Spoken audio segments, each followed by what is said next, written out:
And here we go with show 106 on JamTV.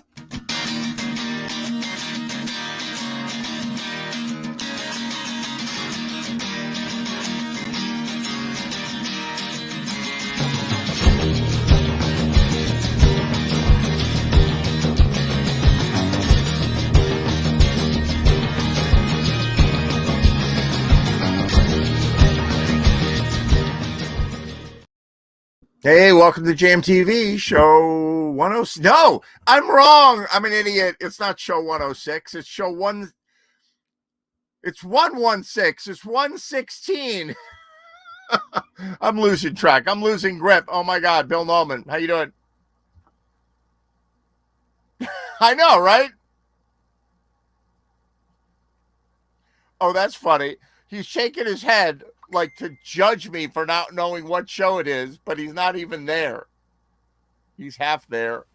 Hey, Wilbur. I'm here. I'm here. So Bill can't see us, I think. I think something's going on. Maybe he's had a stroke or something. He can't hear us. I don't know. And he can see us.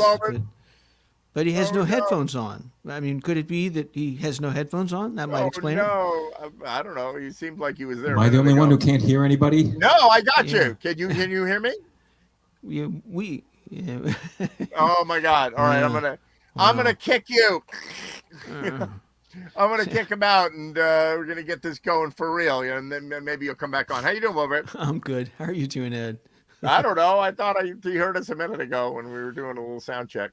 Well, this is why I always log in early, is in case something explodes. I'm like the backup batter. We are so bad, and you obviously got the Hawaiian shirt memo. Yes, I did. I'm very proud of that too. Very nice. Very nice. Your black background and yeah. So how you been? I haven't seen you in a long time. I'm good. This is actually a test of how quick you are on your feet. I've been living recently until I moved to Newton. I've been living in Chicopee at a place called Bernie's Prime Ribs. Wait, you've been Gina, what that now? was the part where that was the point when you were supposed to go with the ruler. That's it. There I don't know. You're on your toes. So you got it. You just lost the number. So wait, you were in Chicopee and you went to Bernie's Dining Depot? No, I'm just playing games to even further confuse you. I want to go there so badly. I made my own prime rib looking thing the other night. I think it would be hilarious to have like a JamTV like party caravan that would all descend upon the place, and they'd be like, who are all these crazy people? Somebody told me, somebody knowing about my love of prime rib and Bernie's Dining Depot, somebody told me recently, it might have been Dave Lindsay, I don't remember, that they're back in business. They for a long time they couldn't get the prime rib, and I see here's the problem now. It'll cost you $100 in gas to get there. It'll cost me $100 in gas to get there, or I don't know, $50 or something. So I don't know if it's worth it. And the prime rib is probably $100. I don't know. Well, yeah, and they had a labor shortage among the cows. There were no cows available to be prime ribs, and then so there's this supply chain problem, and it's a mess. The whole thing's a mess. I'm deeply worried about it. The one good sign I see so far about inflation is a Shure SM58 is still $100, just as it was in 1970. Wow, really? Yes, that's the true indicator of inflation. If that ever goes up, then we're absolutely screwed. That's right. SM58, $100, I guarantee it. The SM58, and your musicians pay for a gig. Yes, that's right. Actually, that is true. If you made $50 as a solo before, you're making $50 as a solo now, 30, 40 years later. That's right. I mean, I made $100 a gig when I was in college. Right, and now it's still, yeah. Well, unless you do like a GB band, when you get to take home like $1,000, but you have to play songs you don't want to play. So, there's a reason why you make a lot of money. Absolutely. All right, let's see if Bill Nolan got the Hawaiian shirt memo. You got us? No. I was lucky. I'm lucky just to be on the freaking broadcast. You're faking it now, Ed. We can hear you. Can you hear us? You were faking it, Ed, aren't you? Now I'm not faking it. I'm not faking it. I can hear you now. Oh. You can't. Yay. I thought you were faking it. Why did it work and then it didn't work? I didn't do a freaking thing. I don't know. Supply Technology, chain shortage. It works one minute, it doesn't work another I minute. I knocked nothing out, and everything was. Can you imagine what it's going to be like when artificial intelligence takes over, and they're like, "Let's screw with the humans and see do. You know? I feel that way already. And you're actually Yeah, right. Exactly. I mean, computer generated. Listen, it's way better than it was in the olden days. Remember the olden days? It was like, oh, and we were like, we were trying to troubleshoot every disaster. Like Look 2 how years ago. crystal clear we are and colorful, and oh my God. I didn't get the memo. I'm sorry. That's okay. Well, next week we'll wear Hawaiian t-shirts. shirt memo. What do you got? Canada? Canada? What's your connection to Canada?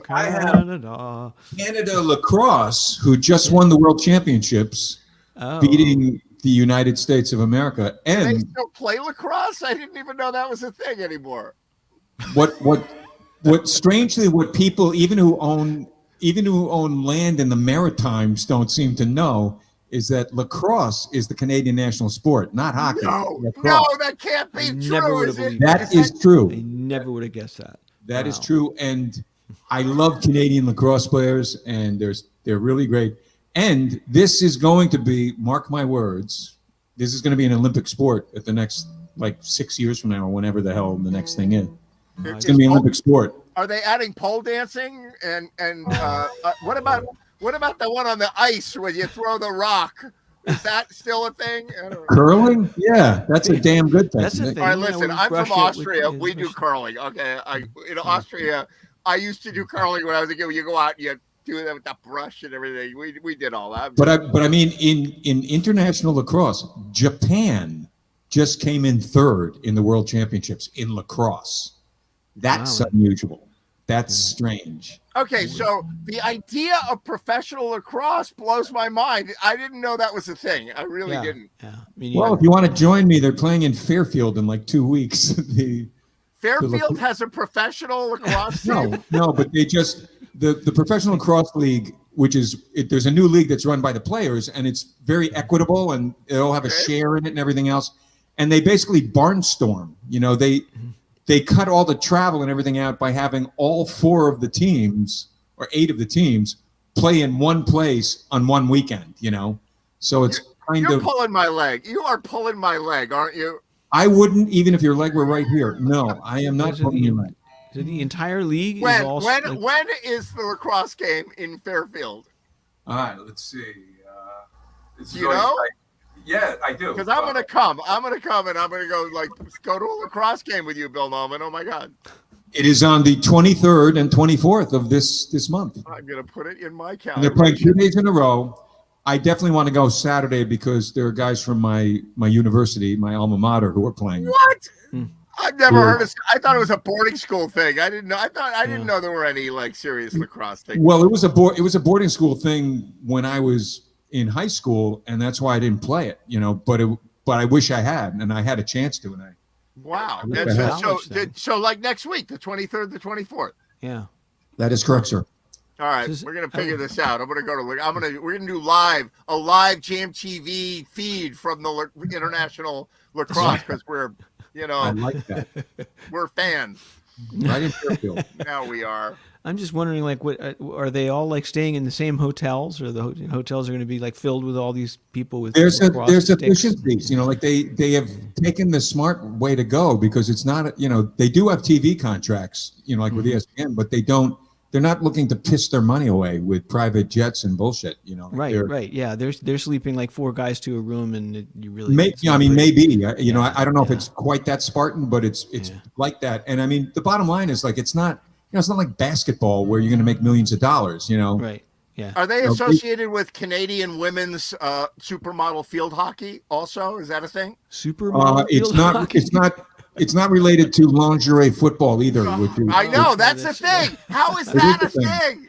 I don't understand why that wouldn't be an Olympic sport. The lingerie league. I was at the Black Duck, sitting at the Black Duck on Super Bowl Sunday, and it's an hour before the Super Bowl, and they're playing the lingerie league, and I'm like, am I oversleeping? Is this a dream? What would be? And the funny thing was, because it was the Black Duck, they kept the lingerie football on even during the real Super Bowl. Yes, exactly. It's the black friggin' duck. Great. Know? I would do Victoria's Secret supermodel field hockey with the outfits. I would do nothing that involves field hockey. It's the most boring sport ever concocted. But lacrosse is awesome. Is that what you're telling me?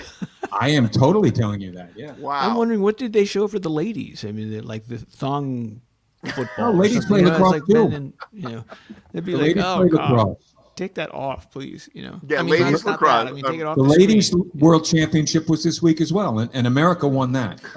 That's a thing too. I can't believe it. Come on. America won that. All right. Yeah. Go team. Yeah, I was rooting for Canada, but yeah. All right, play a song. That's too crazy. I got to recover. How do you segue from this?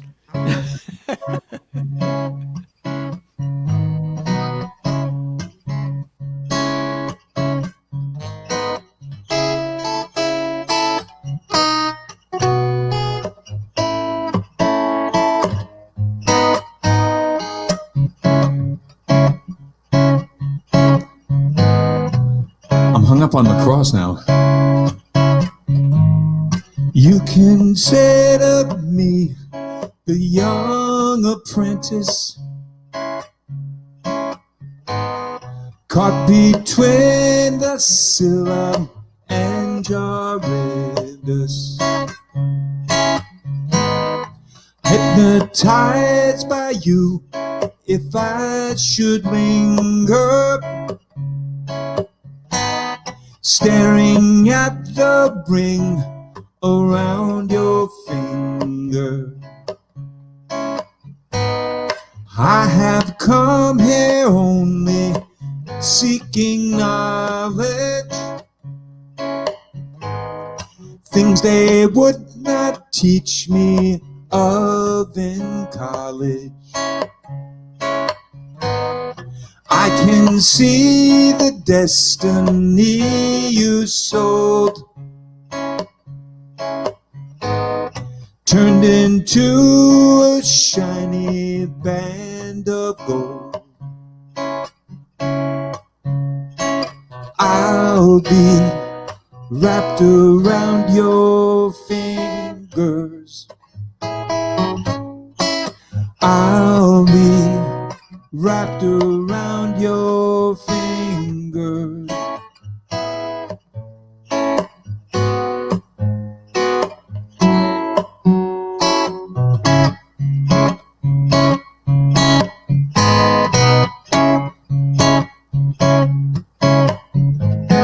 Mephistopheles is not your name. I know what you're up to just the same.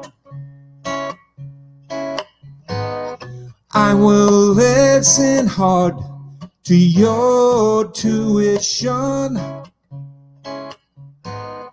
You will say it come to its fruition. I'll be wrapped around your finger. I'll be wrapped around your finger.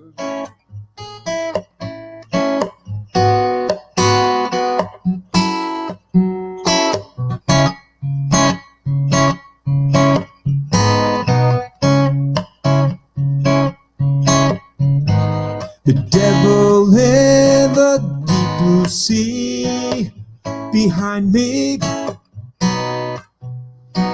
vanish in the air, you never find me. I will turn your face to alabaster when you find your student is your master. You'll be wrapped around my finger. You'll be wrapped around my finger.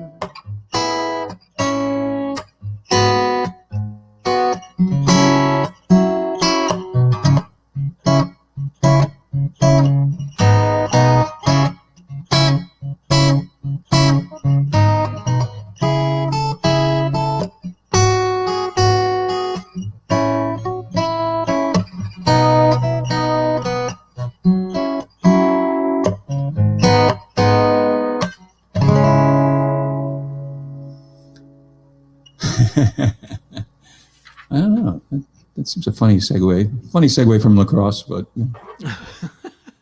Well, it's college. It has that connection, I True. suppose. is there any doubt that, like, Gordon Sumner, aka Sting, was a teacher? He's got like Greek mythology. He's got a rhyme with fruition and tuition. So when did he not be a teacher? When did he switch into music? How old is he? Like 25 or? I mean, probably that's probably about right. Like, it's like when you've written a song saying "Don't stand so close to me" and you're a teacher. I think your teaching career is over at that point. I think at the moment you're talking about like the wet bus stop and the whatever the hell, it's like, Maybe it's autobiographical. Maybe that's why he's not a teacher anymore. Yeah. no, that's what I'm saying. I'm saying, like, once I can imagine that, I'm thinking of like the teachers I had. I would say that he had a little more dynamism than most of the teachers I had, It's like, But that's quite a jump, like it's even if you're a musician the whole time, and then you go through the education and you get the degree and you go to teach, and I'm sure in England you have to get some sort of master's degree to teach or whatever, and then you're like, oh, I'm going to join a group called the Police and tour the world, like what? Yeah, when you think about it, I can't really offhand think of any other teachers. Like, actually, I think Sheryl Crow was actually a teacher in St. Louis at one time. Really? Wow. Yeah. She did a lot of weird stuff. She was a backup singer for Michael Jackson, and she had like an afro. I don't know if you've ever seen that photograph of her, but It was big hair. It was definitely big hair. very big hair, very beyond 80s hair. Wow. Yeah, like that'd be kind of cool if your teacher's like, I always tell my teachers, like, don't forget me. I'm sorry, my students, I tell them, like, don't forget me when you're famous. And a bunch of them, like, are doing okay. Or I say that to people at the jams too. Don't forget me when you're famous. And then what do? They go on national tour, and like I write them, I'm like, hey, I'm going to be in your town where you're playing. And like, don't get a reply. I'm like, that's it. Ed, I swear that if I go on national tour, I'll remember you from there. All right, there you go. You'll remember me, but you won't invite me to the show. Believe me, if somebody has seen the misfortune to put that on the road, God bless. I'll definitely get you a comp for that one. There you go. I don't know. If I ever go on the road, it's going to be with a pole dancing outfit, because that's the only thing that's going to get me out on the road That's again. the move. That's going to be an Olympic sport. I think that's really going to be an Olympic sport. Some of these pole dancers are like athletes. I'm not talking. I don't go to strip clubs or anything, but some of them are like so athletic and flipping around, and like it's At least that's what you've been told. That's what I've been told. That's what I hear. Yeah. So I did a gig actually in Milford with Blues Patrol. Like I don't know, this is a long time ago now. This is the early 2000s, and we show up at this place. It's right behind the Cracker Barrel in Milford, if you know where that is, right? Like, how appropriate. Oddly enough, and so truck stops, and the giant car wash takes truck, and then there's like the Cracker Barrel. Then you go up the hill, and there's a bar up there. I can't remember the name of it, whatever. And we set up on the stage, and there's a pole, right in the middle of the stage, and we're like, what's with the pole? Is something happening we don't know? And they go, no, we're a music venue, on this day and this day, but the rest of the week we're a trucker strip joint, which is when they make their money. Yeah, that's right. Those are the. And I'm like, and you have the Blues Patrol on a Saturday night? What? Yeah. What's happening here? Right. Well, the pole dancers aren't very good, so that's why they got you on a Saturday night. That's why they got me on the pole on Saturday night. Like, they fall a lot. There's a lot of 911 calls. It's not a good situation. Yeah, They you really know need to that get from some your training. EMS days, right? Yeah, exactly. We had a lot of pole dancing. Oh, we got a call outfits, from the strip joint. Let's head on down there. Like, another one of those. Jesus, I hate the strip joint calls. Stop trying to make that move. It just doesn't work, and someone's going to get hurt. No, That's right. That's true. right. It's all fun and games until somebody gets hurt. Yeah. Anyway, Oh my God. back in the old days. When I talk about EMS, I feel like I'm becoming one of those guys who talks about like when they were, when I was in Nam, we were in Viet Cong. It's So like, when God. did you do it? When did you do AMS? Was it like in your 20s or? No, it's from 1998 until 2009.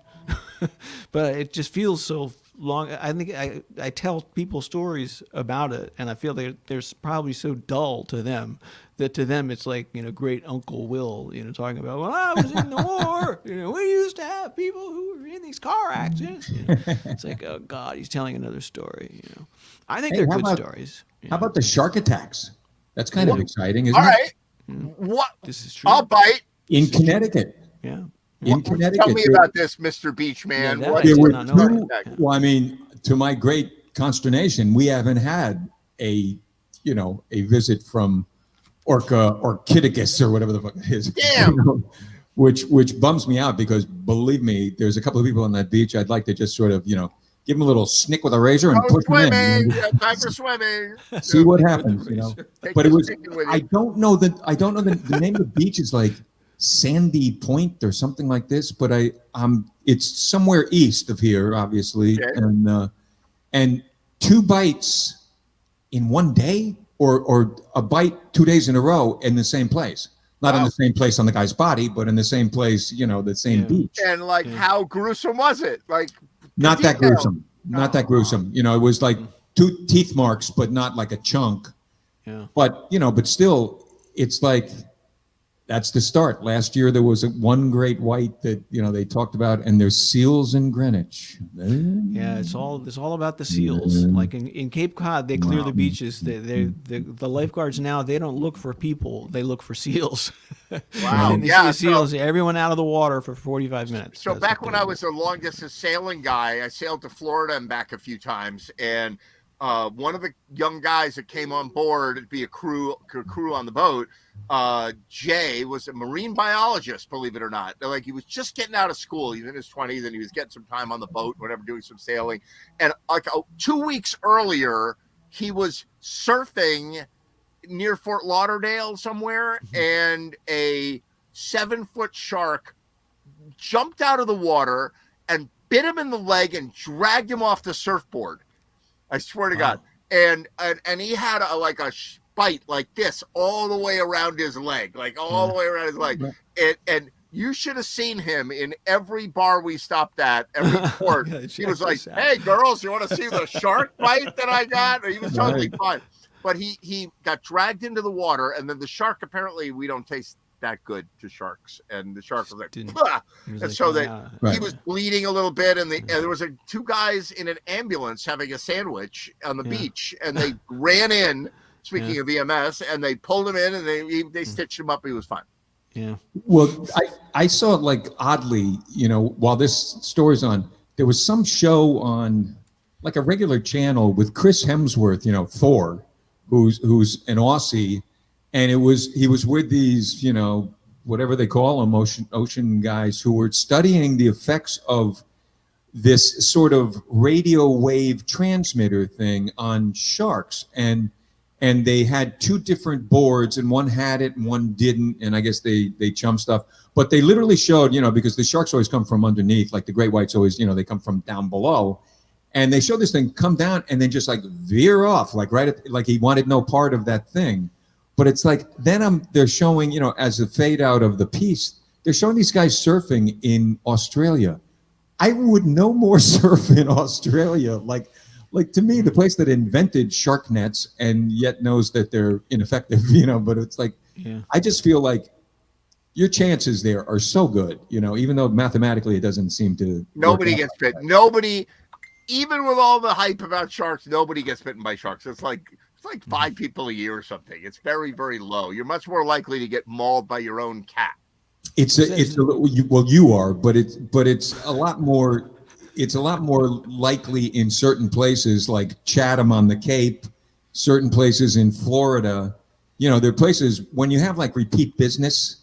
Right. And it is more than 5, but not 5 people getting killed. It's just 5 people getting bit, right. The and the sharks fatality. are like, "So what are you doing this summer?" It's like, "I don't know. What are you doing? Do you want to go to Chatham? Yeah, let's go. Yeah, Come on. let's go. 1,000 miles. Let's swim up there. It's good up there." Let's go to Chatham, but it's so crowded. There's just so many other sharks there. But you know what? I know, but the people, they're incredible. And seals, and they got seals there.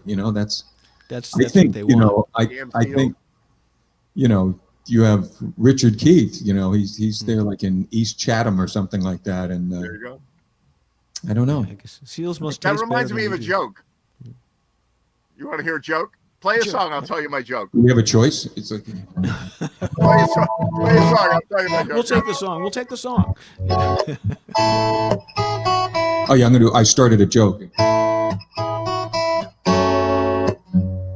See, I get high when I see you walk by. My oh my, when you sigh, my insides, they just fly. Butterfly, why am I so shy when I'm beside you? It's only love and that is all. Why should I feel the way I do? It's only love and that is all. But it's so hard loving you. Is it right that you and I should fight every night? Just the sight of you makes nighttime bright, very bright. Haven't I the right to make it up, girl? It's only love and that is all. Why should I feel the way I do? It's only love and that is all. But it's so hard loving you. Yes, it's so hard loving you. Loving you.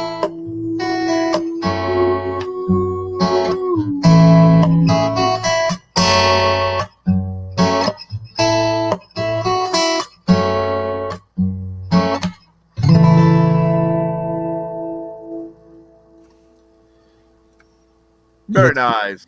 That's one of those songs that takes me immediately to the song that followed it on the album, which was "Is there anybody Right. listen to my?" You know, it's like something. So wait, is it only Beatles that people do that with? Like it's awfully, like, to me, it's awfully visceral with Beatles stuff, you know, and you know, that's probably on Rubber Soul here, but you know, like the Brit and the US releases were different, so it might have been different there, and it might be different now on CD, but on the vinyl, that's absolutely, you know, it's kind of like Piggies followed, you know, what was it, Blackbird or something, you know, it's like, I can never come to the end of the song without thinking of the next song, and you know. And that's albums were so great, you know, the whole album, the music experience of an album, you know, of having songs that are, it's like a little mini show, and then you got to flip the thing over. CDs wrecked the flipping over part. Right. You know, Right. You play through, they were clean, and that was very impressive to have a, you know, super clean and all that, but there was something about albums. I didn't hate CDs when they came out, though. You know, I understood you missed a lot of warmth, you know. But I just remember the first CD I ever got, you know, like for my, like, I don't know, it's like my 40th birthday or something. They gave me a CD. My friends gave me a CD player, and the first CD that was on it was like Music from Big Pink by the band, and the second one was, I think, So by Peter Gabriel. And it's like, you listen, like the sonic thing, like So by Peter Gabriel, you know, produced by Daniel Lanois, and like great producer. You know, he did U2's, you know, Joshua Tree, you know, just incredible producer. And I'm just hearing all this percussion stuff that I just hadn't heard before. Mm-hmm. And I enjoyed it, you know, like it was nice to hear it. It, you know, it wasn't, there was nothing super substantive, but it was like, it was just something like, wow, you know, you felt a little bit more like you had sliders and you were sort of, you know, isolating stuff, you know, but. Well, that's right. Cool when you hear something on, no, you go ahead, Ed, sorry. No, go ahead, Will.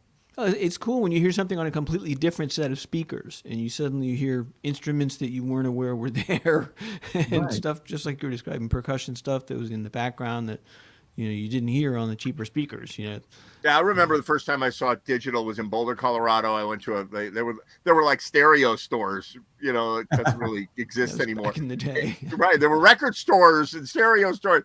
And I remember going to this one store. They had a CD player. It was by Philips. It was one of the first ones. It was a Sony Philips thing, compact disc. And so they had a Philips, and the door, it was square, and the door came out at you like this, like whoop, and then you drop the CD in like a toaster, and then it closed. You could watch it spinning around, right? That was the thing. Cool. It was really cool. It was like $1,000 at the time, but they had a very limited selection that you could buy. And the one that I heard, the first one I ever heard, was by a group called Flim and the BBs, and it was a jazz thing. You ever heard of those guys? I have. They're phenomenally good. It was smooth jazz before smooth jazz. Was there somebody in that group who went on to something beyond, like, or somebody was famous there, and they got a deal. I don't know how they did it, but they recorded DDD. Remember, you were like AAD or DD, whatever.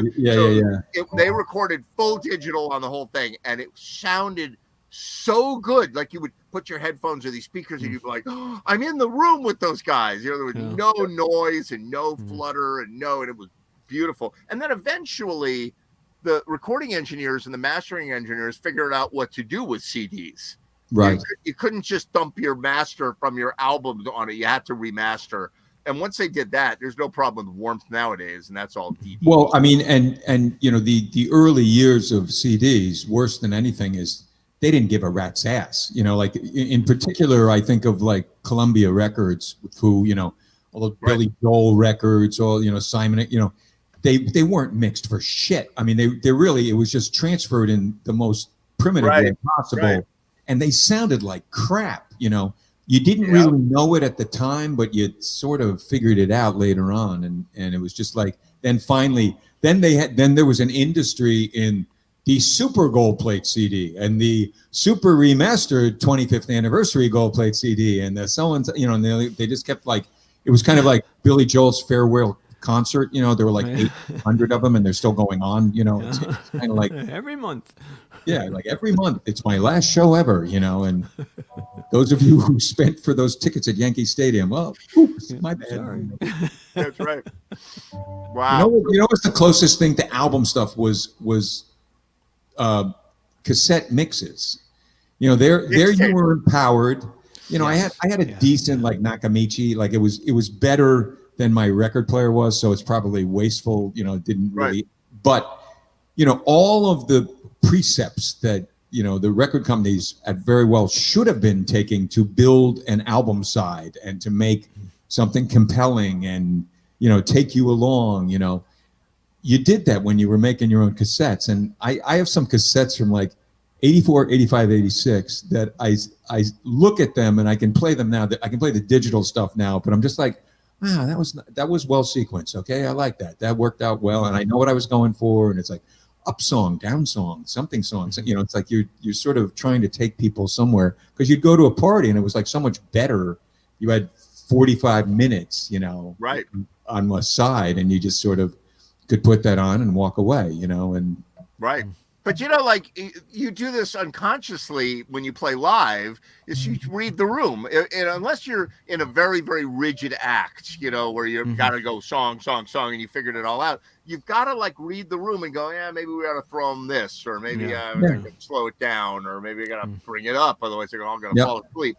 And that's what it's kind of fun to DJ, actually, because you're like, oh, I'm playing records for people, and like, okay, they're tired, they need to go sit down, and you have 2 or 3 minutes to look at the crowd and go, I think they need a rest, or they're oh, look, here come the Latin girls, they're gonna die, I'm gonna put this on and like blow the roof off this place. And there's something fun about that, and a good band will do that too.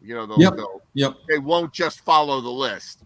I'm in, like, with my daughter recently engaged, I'm in the conversation of this stuff, and Crispin's band is in the mix here, and because they can literally do anything. His wedding bands are just off the charts good, like they're really good, and it's a matter of, to me it's 100% what the kids, if I may call them the kids, want, like whatever they want is what they want. I'm not selling anything here, but I do know that, Crispin is like the good housekeeping seal You of. might have to sell your car to pay for it, but Yeah, that's the only downside, but that's going to be true with I anybody who's good. talked to my guy, and I guess there's sort of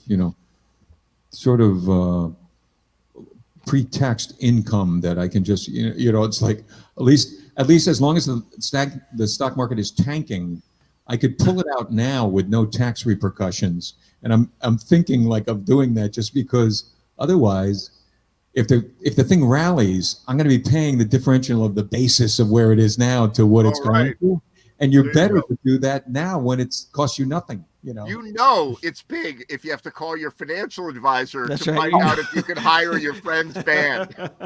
No, the wedding is expensive when. Well, one thing you learn when you're in the wedding world, and I've gone to about 3 weddings of cousins, family cousins, mostly on my wife's side. And one thing I've learned is that put the money into the band, not into the freaking food. Nobody gives a rat's ass about the food. Yeah. They will remember the band, but the food will mean nothing to them. The rubber chicken, the freaking, even if it's the greatest, the sirloin, the this, that, who cares? They're going to remember when they break into September, then they'll remember what's going on. Is there ever a better, like Ed, you play a lot of parties and stuff, and you play in bands that do was there ever a better song than September? Oh my God, that's that Earth, Wind and Fire stuff definitely does. Shining Star is a great one, to get the crowd going. Does anyone not like September? Is there a human being in the world that's just like? So listen. So I've DJ'd a lot of different things. I've DJ'd everything from Sweet 16 parties and bar mitzvahs to weddings and corporate Christmas parties and things like that.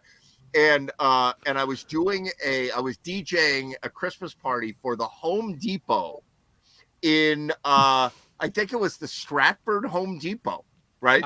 And the Home Depot, then they paid me a pile of money to do this show. But what I learned was, and you try to learn as much as you can about the audience, and they did not say what I eventually learned, right? So the store is made up of 3 groups of people, right? Because a wedding is made up of, there's old people, there's middle, there's kids, there's the weird, people are there for the wedding. They're not there because they chose to be there. They're there because they're the wedding. And so you got a million people you got a program for. But at the Home Depot, there are 3 groups. I was like, okay. So there's the management group, right? And they're mostly white, right? There's mostly white group. And, but they're kind of like a little weird. The management at the Home Depot group is a little, you're not talking corporate here, you're talking about the stores, and they're like from the Valley. They're from Ansonia, Naugatuck, they came down from Naugatuck Valley, mullets and long leather coats. They're like, I am the boss of you. They're like the bosses at the Home Depot, right? And then you've got 2 crowds of workers. You have the black workers and you have the Hispanic workers, right? And they stick together. So I walk in the room and there's all the 40% black people, 40% Hispanic people, and then this little tiny slice of the managers who were like at the best tables and that they had ties on and whatnot. A little bit of gray hair. I'm like, no problem. I look up at the crowd, right? And I have my go-to black audience stuff and my go-to, and I'm looking at their ages. I'm trying to figure out, okay, they're in their 40s. I'm like, when did they graduate high school? You want to play the song that they loved then, and I'm pulling all my tricks, right? So they're dancing, right? I got the black crowd dancing, and I've got the managers are like sitting there, like, I'm not going to dance with my employees, so I didn't have to worry about them. So then I'm like, no problem. I'm going to switch it up.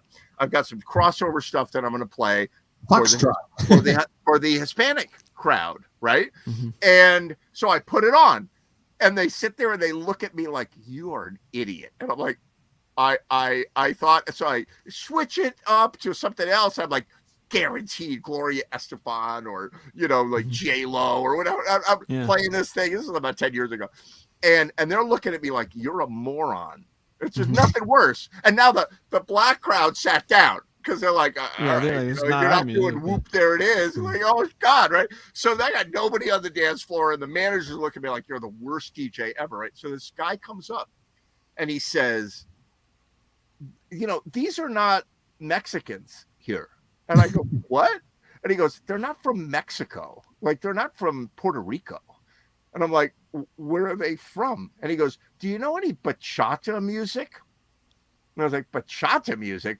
I'm like, sure, of course I do, right? I'm like, I'm like bachata music, right? It turns out that they were all Dominican, right? And in the Dominican Republic, they have bachata music, which is a kind of reggaeton, which is a little like reggae, but it's like more dance oriented. But it's a very, very specific genre. That's what they listen to. And I pull up the number. Don't do the number one because then you seem like you're trying too hard. I pull up the number 3 hit on the bachata chart, which I'd never heard of, right?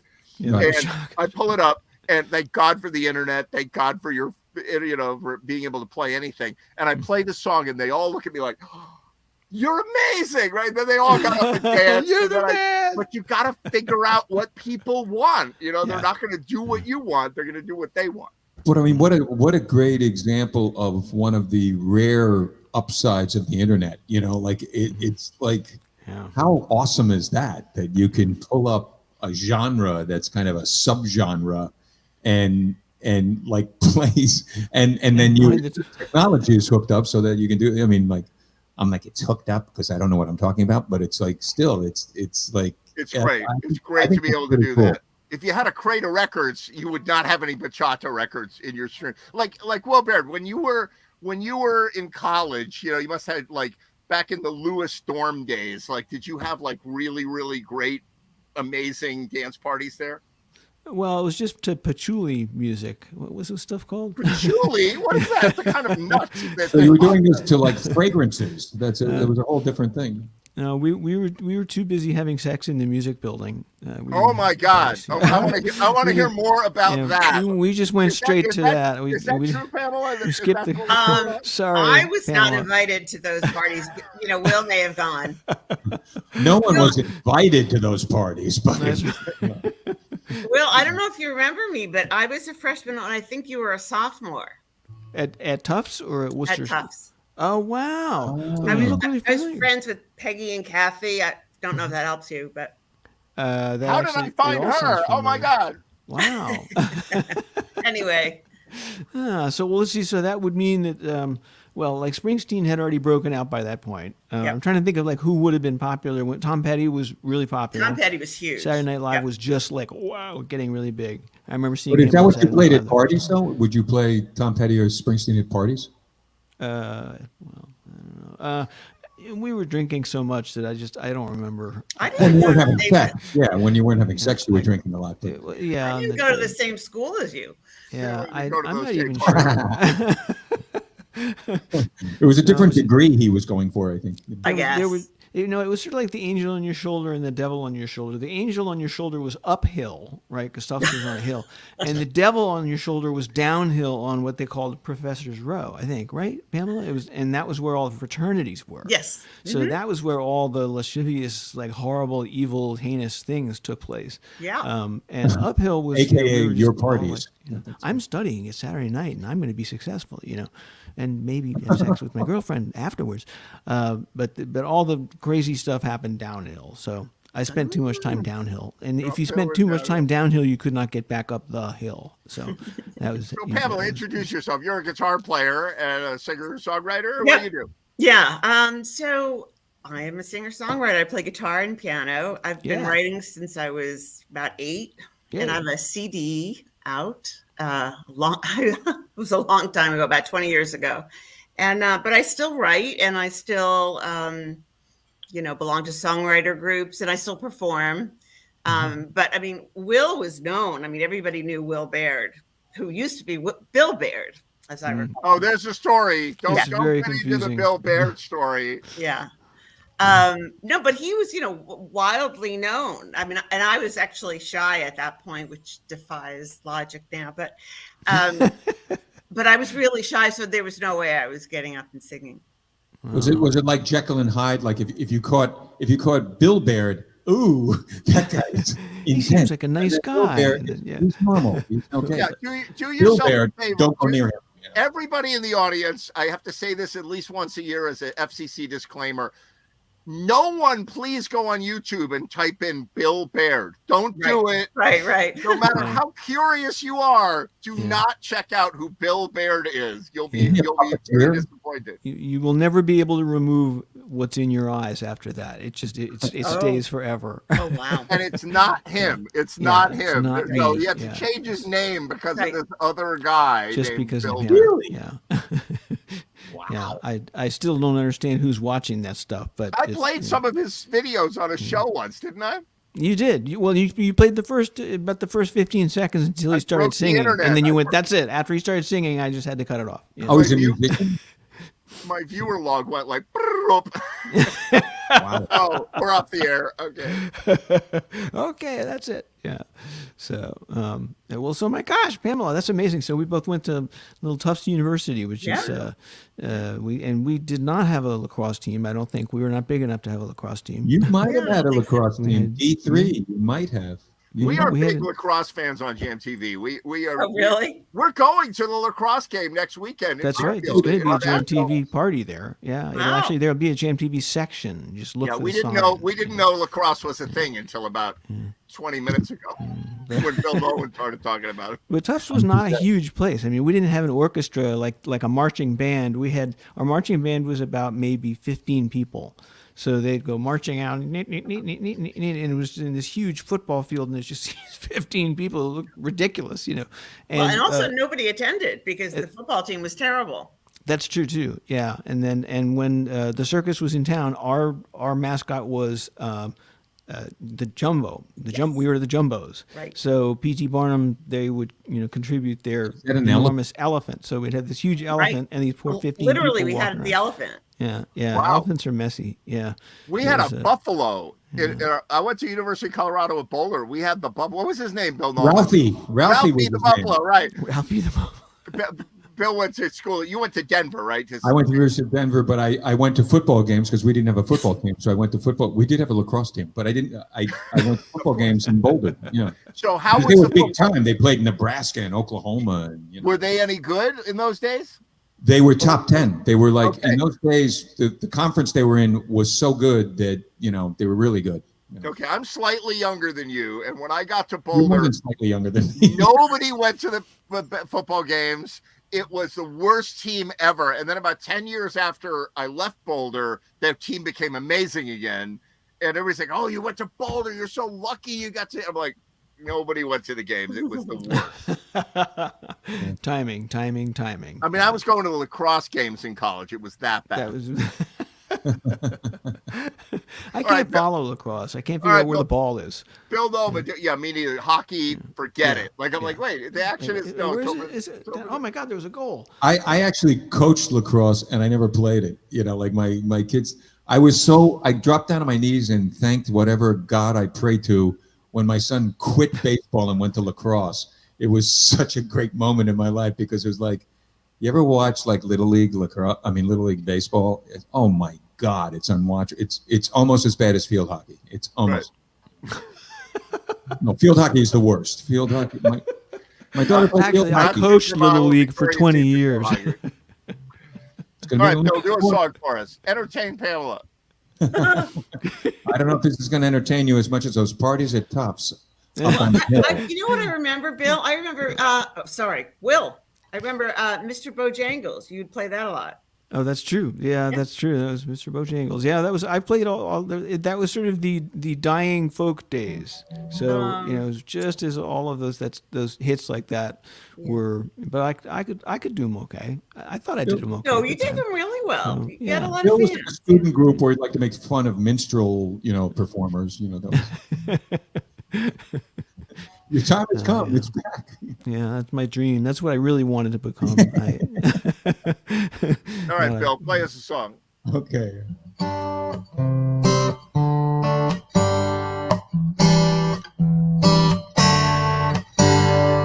From my humble point of view, she don't love nobody. Nothing borrowed, nothing blue. She don't love nobody. Behind those green eyes I detect she don't love nobody. heart no kiss could resurrect. She don't love nobody all her life. She's been told to hang on tight. There's a man who'd make her his wife, but she's not interested in anything her mama says. She throws passion to the wind. She don't love nobody. She don't give out, she don't give in. She don't love nobody. And if I could, I'd make her mine.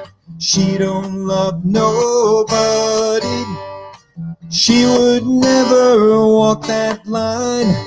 She don't love nobody. And I would give her anything.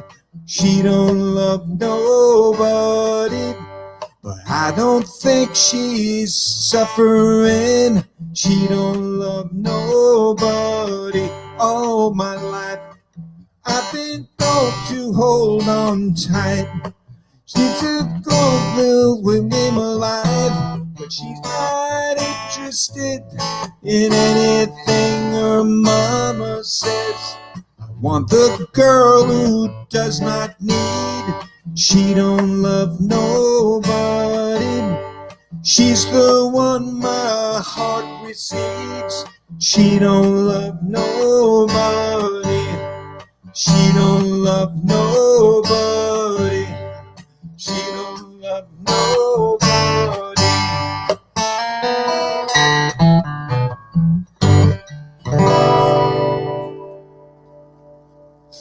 Yeah. A classic Yahoo. Noel Manelli name. Yahoo! Thank you. That was fun. That's great. Yeah, it's a song. I think it's a Nick Lowe song, actually. Rob Lowe's lesser known brother. Right. Nick Lowe's brother went to Tufts, I believe, and he was. That's right. Rob Lowe. Yeah, he went to. Yeah. He did what? No. You'll get used to our antics on Oh, this okay. show. Okay. Sorry. Yeah. Got it. Very twisted humor here. Our writers have a very twisted sense of humor. Exactly. So I was truth watching. is really optional. You know, I was watching last night, like just a snippet of The Breakfast Club, Love and it. I see Judd Nelson, who at that time was, probably, he's a pretty big star at the time. And it reminded me of, there were a number of celebrities that I played basketball with and against on the street, in New York. And he was one of them. Like, I played with Judd Nelson. His nostrils were so large, it looks like you could have put a basketball up. How large were they? They were so large, Ed, that let me tell you. And I played with John Malkovich once. Wow. And John Malkovich's head was so large, it looked bigger than a basketball. Figuratively or literally or both? It was out of whack with his body a little bit, but it was big. And he was big. He was like, he wasn't, he was big boned, like that. I played with John Hall, the lead guitarist of Orleans, and his manager.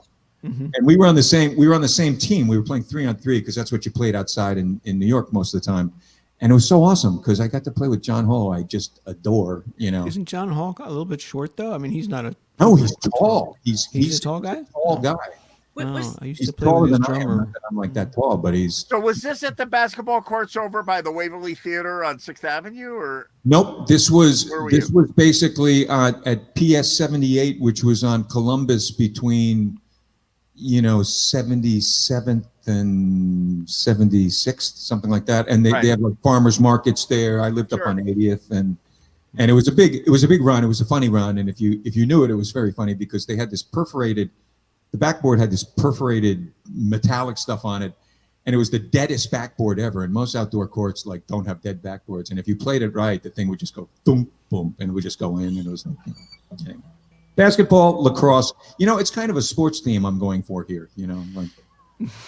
I would play like the theme from Wide World of Sports here if I could. Don't So forget what, did you curling. wipe the floor with that's these guys, or did you let them win? What was the strategy? No, you played. You played as well as you could play. And I had a couple of things that were like my go-to things that they served me well when I moved to the suburbs, and I'm only playing against like white guys who went to Tufts. Like that's different. But when you're playing like in New York, you had to get used to the fact that, okay, your first 5 shots are going to get blocked. Now you have to figure out some other way to get it off, like to get your shot off. And I had like this little turnaround jumper that was actually it was sort of effective for a little while, before everything just went down to. Bill Norman, I see you in a new light. You're like Mr. Sports Guy now. Yeah, yeah. Oh, don't forget the pole dancing. Don't forget the competitive pole dancing, the lacrosse, the curling. Was there anything else I left out? How about you ever watch like the cheerleading competitions? They're like brutal. The number one sport for injuries is cheerleading. Is that true? Oh yeah. Well, I'll tell you that move where they throw the girl 100 feet in the air and then maybe they catch her. You gotta wonder what's going through that girl's head. I know people that have done that, and cheerleading is dangerous. They're like throwing these kids around. That's why I gave it up, and I was too big really to be the ingenue. So you were too big to be lifted anyway. They couldn't. They tried to toss me up, and it just didn't. I never got off the ground. Work out so well. Yeah, everyone would get crushed on the way down. A lot of injuries. So, Bill, you got one more for us? Sure, I could do. Come on, I think you only done 3 songs or 2. Yeah, I was like, sure. There's a delay there. A slight delay. Sure, I got a song. Probably Steely Dan. Yeah, sure. I'll do Asia with the drum solo. With the drum machine, right? This is one of my go-to. It's one of my go-to COVID songs. One of my favorite COVID songs. Part of the. I'm sorry, but one of my favorite COVID songs. I mean, when you think about that phrase. Well, I used to play "Everybody Knows" by Leonard Cohen, which is really good. Warren Zevon had a song called "Splendid Isolation," and then there's this song by Richard Thompson.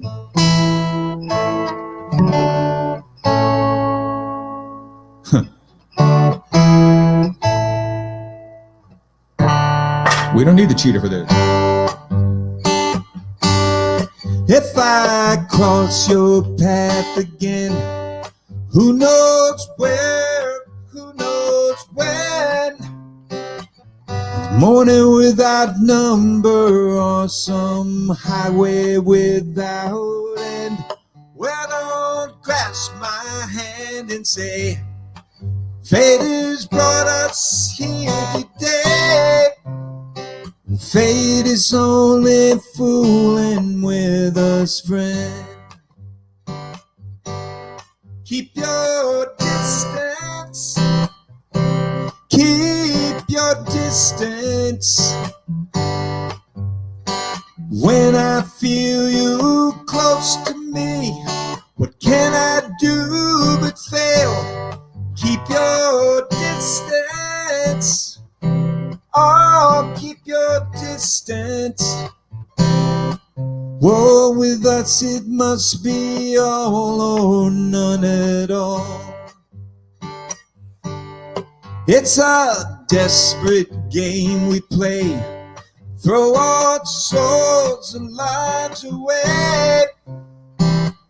Wounds that thought can be mended, and debts that can't be paid. Well, I played and I got stung. Now I'm biting back my tongue. I'm sweeping out those footprints where I strayed. Keep your distance. Keep your distance. When I feel you close to me, what can I do but fail? Keep your distance. Oh, keep your distance. Well, with us it must be all or none at all. Well, with us it must be all or none at all.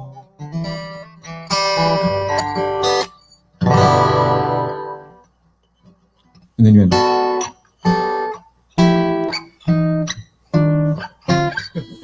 Very nice. Very nice. The classic. Thank you.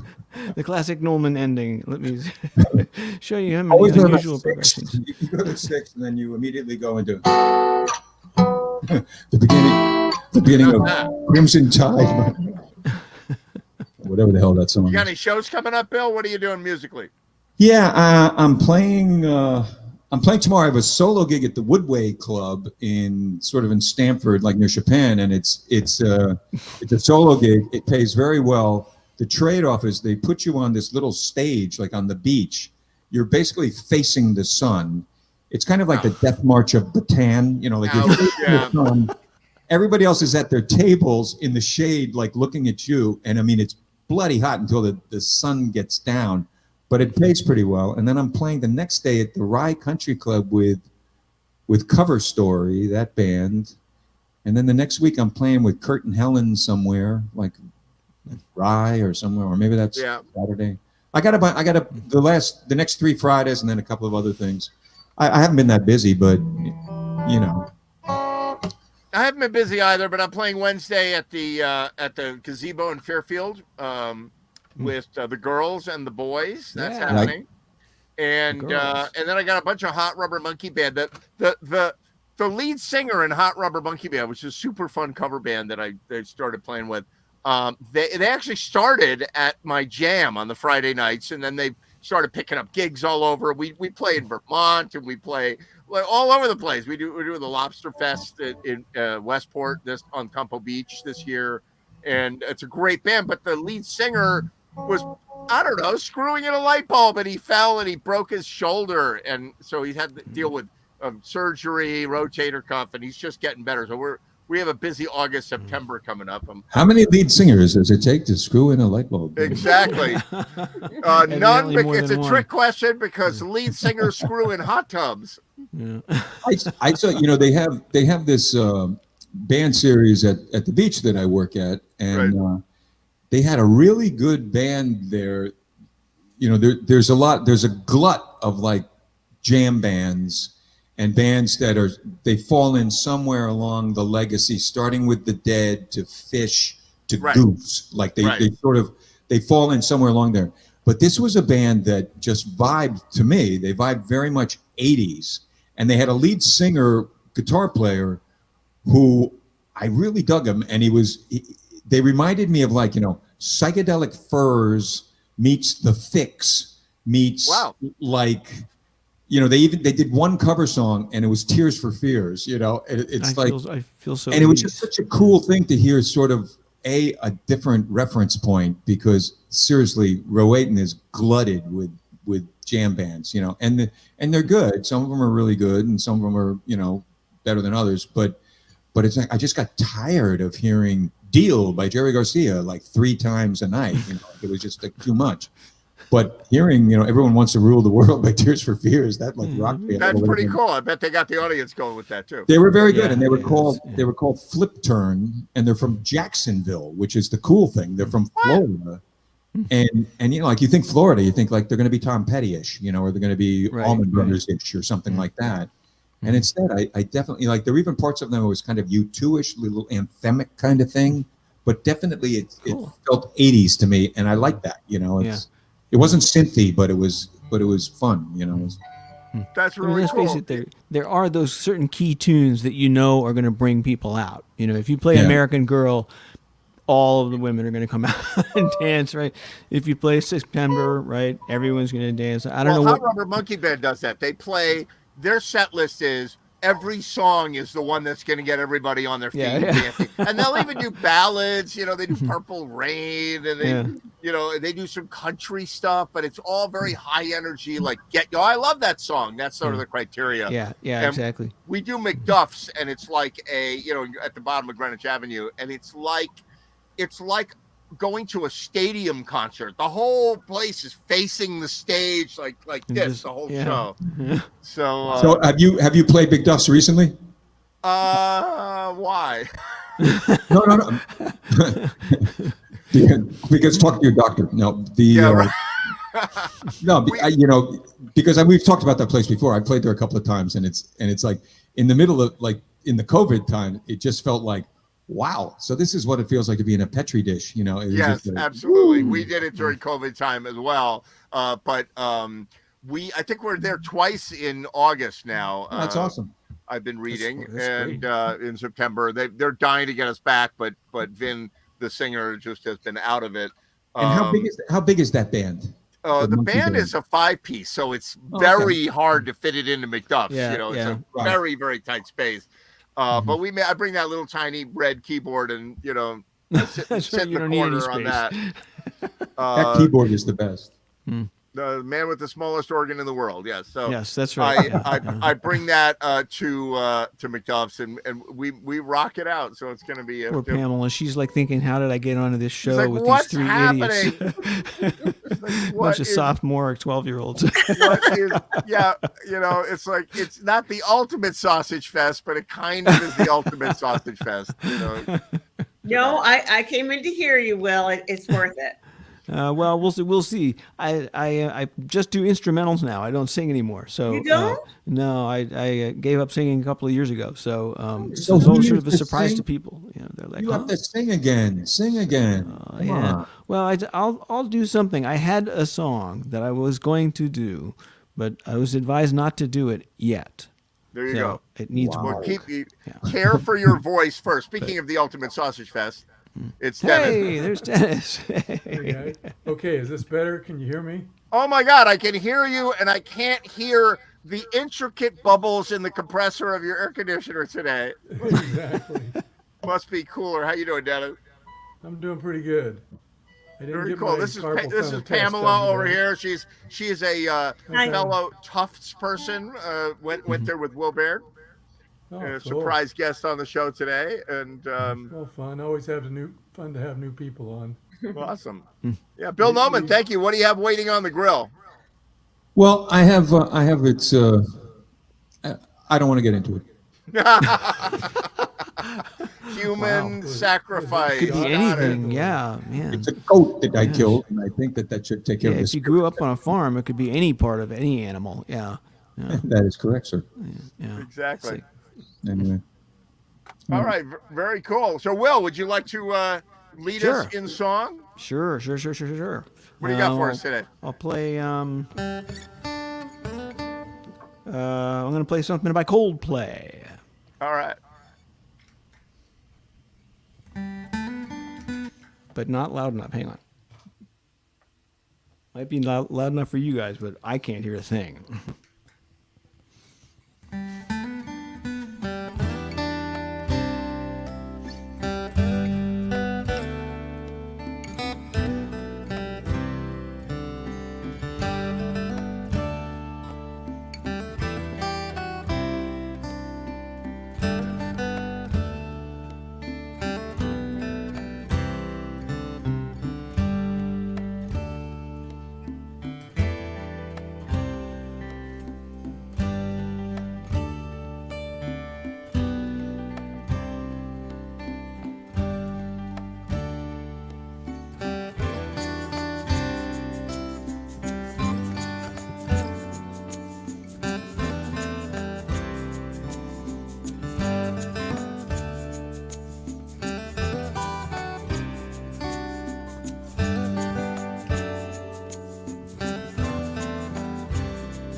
Very nice.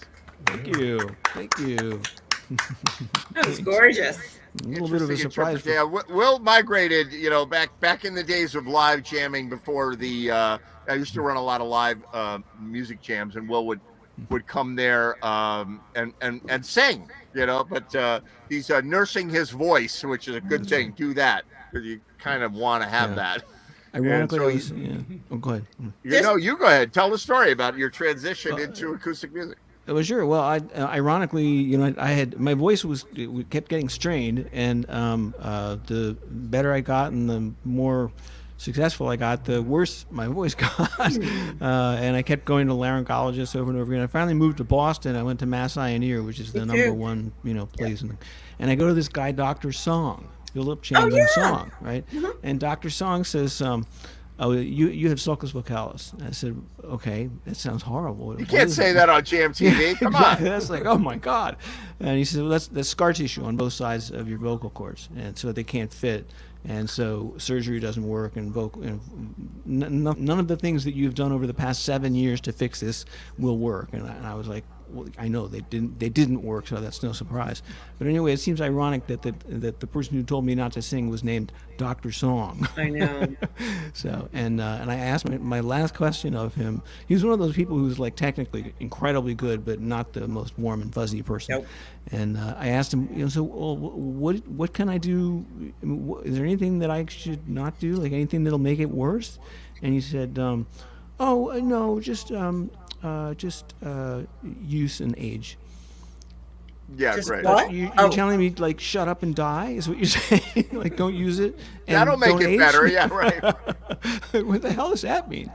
So anyway, I thought about it, and actually I was bummed out for a little bit, and I thought, well, I can play guitar. I'll learn how to do instrumental, and do that. So That is was it fundamentally singing that affects your voice, or because speaking, you have a good speaking voice? Yes, a lot of stuff affects your voice. Reflux affects your voice. That's probably what did it to me. Laryngopharyngeal reflux, which is reflux, they call it silent reflux, where you don't feel it, you have no heartburn, you have no symptoms at all. But in the meantime, it's doing all sorts of nasty things. So. Oh my gosh, I'm going to go take my stuff. I just have to tell you, I saw him too, and I didn't like him at all. And I saw his partner, who's fabulous. Ah, interesting. Fabulous. And I had a vocal hemorrhage, and he was wonderful. Wow, yeah, that's true. Reason number 17, I don't sing. Sounds like a disaster. Vocal hemorrhage. And people Well, my voice stopped in the middle of a performance. Oh my God. Yeah. That sounds horrible. It was scary. And the woman who was paying me said, "Just sing softer." I go, "No, I don't think it's going to happen." I said, I don't think it's going to happen. Yeah. Good stuff. Well, Will, play us another one. Sure. All right. This is yours. We'll go back to the 80s here. I got to remember what song this is. Oh, yeah.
Thank you.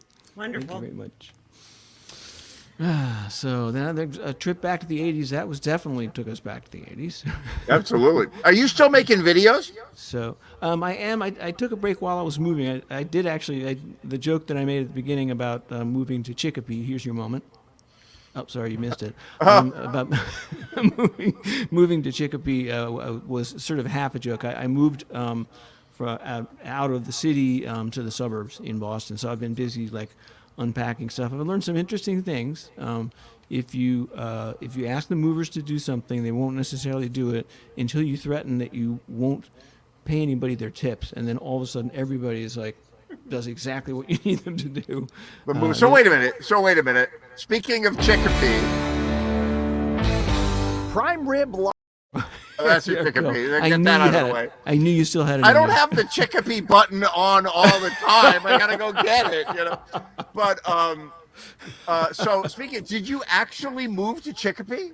No, I did not. No, you did not. Where did you move? You moved to north of Boston, right? Yeah, actually west to Newton, basically Newton Upper Falls. I'm not sure where Lower Falls. I can't find the falls. I've taken several hikes and I don't know where the falls are, but I live above them, wherever that is. But I learned that cardboard actually emits cellulose or basically little particulate. Oh, and yeah. if you spend a lot of time in a small space with boxes of stuff that's been packed, that's open, all that particulate starts floating around in the air, and you're breathing it in. And after a while, it really affects your ability to breathe. So wait, so you're saying that like I should actually unpack all the boxes around me from having moved here 2 years ago? If you unpack them, like open the windows and like have the fans running. That's what I would recommend. Highly, very highly, extremely highly. That's why last week when I said my voice, I can't, my voice sounded like this. It was because the medication that I took to enable me to breathe like infected my vocal cords as a side effect. So first I'm like, no, I can't be on this week because I can't breathe. But next week I'll be on, and then the following week I can't breathe. I can't talk because I can't, So I've been. Well, I'm glad to see you, and I'm glad you made it, and I'm glad you could play and all. You got one more for us? I'm healthy. Sure, why not? We'll go here for the 80s. I think. I'm not sure. We'll see.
That was a cool ending. Thank you. I remember being in my dorm room, singing that song. That was right. That was when we were in college. I have an old story I've told on the show before about I opened for her during exam week my senior year, and I was on the verge of failing one course. It was the only course I ever had trouble with. I was a very good student. I wasn't a stupid guy, but I got a call from the back room at the Idler saying, "Hey, we got this woman coming up from New York. She's really hot. She's going to be really big. We need an opening act. You want to do it?" And I was like, "Well, I got this. Okay, yeah, I'll do it." So I did. I did it. Came in, did the gig. She came over. It was a small club. Came over, sat next to me, put down her guitar, and said hi, and we chatted a little bit, and then I left. Yes, I'm sorry, I can't stay for your gig. I'm about to fail a test and not graduate from college. And she was like, "Oh, okay." And that was how I met Suzanne Vega. Wow. So, but I did actually from the back hear her sing that tune, that's awesome. Very cool. Yeah, she's a great songwriter. So yeah, she really is, and shall always be. Are you a songwriter? I can't remember. Am I what? A songwriter. I not now. No, I kind of set it aside along the singing. Yeah. Just curious. Yeah. So, but I'm an arranger. I'm a producer. I'm a whatever else I do that makes that sound that you've heard, and play all the instruments that are in the backgrounds of this stuff. Well, I'm going to friend you on Facebook. Please do. I need to make a second CD, and we'll just chat. I would love to do that. Okay. That sounds very Absolutely. interesting. I'm looking forward to hearing you sing and play sometime on the show, Pamela. You should do it. Well, It's thanks. fun. When I get over this cold, I will get back to singing regularly, and I'll come back. Yep. Yay. Yeah, that would be great. One of the other things that we do on, although we don't really do it lately, during the pandemic, we were all locked up at home, and we did collaborative music videos, and we had a lot of different ones that we worked on. And I want to, I'll show you a fun one right now. I don't always play these, but I want to, before you end up going, I want you to see this. So take a look at this. This is a song called Sugarfoot. Check it out.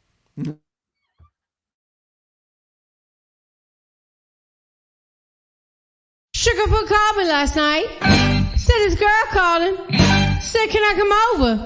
He said, "Yeah, yeah, yeah."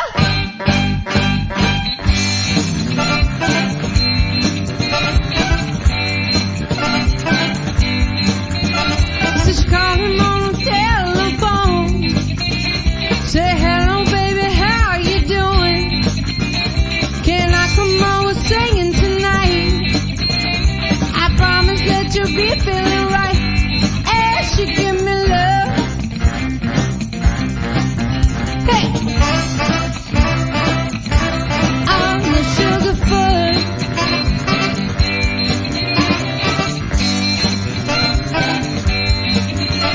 She come on over knocking at my door. I went downstairs and let her in. Straight up to my bedroom we going. Just doing things I'll never know. Ever give me love. Hey,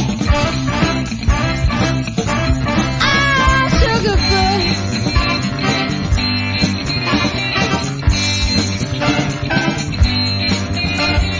Brought me down straight to my knees. Just doing things I've never seen. Got me crying just like a baby. Told my baby you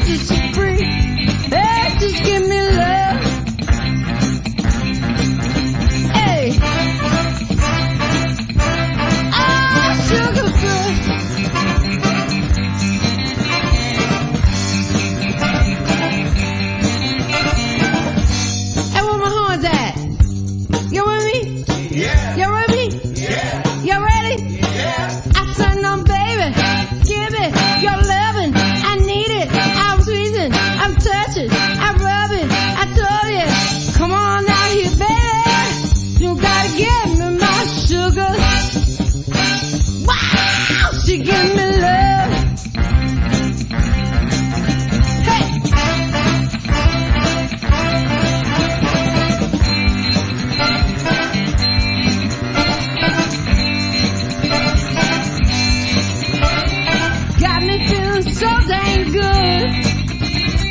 Laid up in the middle of the night, my baby don't let me get no rest. Brought me down straight to my knees. Oh, give me love. Hey, oh, sugarfoot.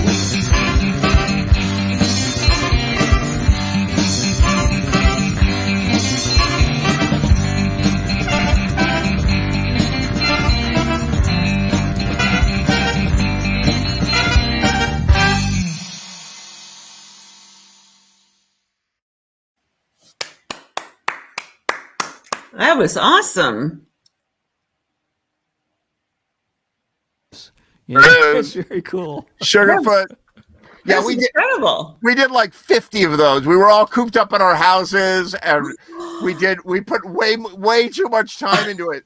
But we just don't do that anymore. And it was like an era of, and it was the first year of COVID when we were like, don't go out of your house. Like you couldn't cross state lines without filling out a form online, So How did you coordinate it? I thought they didn't have Jam Kazam for a while. No, we didn't do. I never liked any of those things. I fooled around with those jamming things, and that they don't work quite right. But we went through a lot of trouble. We created these conductor backing tracks, and people would listen to them, and then it would say things like, "All right, here comes the horn part," and da-da-da-da, and then the horn part would do it because it's all videoed live. You can tell that they're all playing. They're actually playing while they're recording, and most people were just using their iPhone to record their thing. So Wow. Yeah, so it was, and then it was a lot of magic in the video and audio department trying to get that to work. Dennis produced a whole bunch of them. We had other groups producing them as well, and very cool. I love the way in the background. Great. Wow.